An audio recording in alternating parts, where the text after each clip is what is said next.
chi so chi máu lâu bữa màu từngនេះដូចសារលាយជាមួយនឹងម្សៅខូចមិចប៉ូតាស្យូមបាយក្នុងស្រែនេះ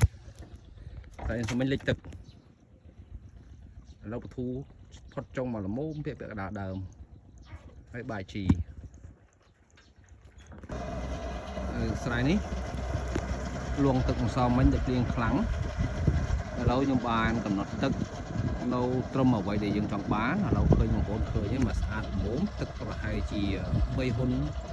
ក្នុងស្រែកន្លែងខ្លះអាចឈានដល់5កន្លែងខ្លះអាចឈានដល់2ហ៊ុនអីទេឃើញស្រូវវាផុសបានល្អស្មើវិញហើយអញ្ចឹងក៏ខ្ញុំចាប់ដើមបាយជីអញ្ចឹងឆ្នាំស្មៅនេះខ្ញុំបាញ់បាន2ថ្ងៃ3ថ្ងៃហើយគឺខ្ញុំបាយជីហើយយើងដើរទៅមើលត្រង់កន្លែងមានស្មៅសល់ជាពិសេសក្រោមដើមឈើអញ្ចឹងណាកន្លែងដែលដ្រូនចូលមកដល់យើងត្រូវដើរមើលស្មៅបើមានសល់ឡើងពលកម្មដល់ថែមដល់បាញ់ថែមពីលើត្រង់កន្លែងដែលមានស្មៅទៅបានហើយ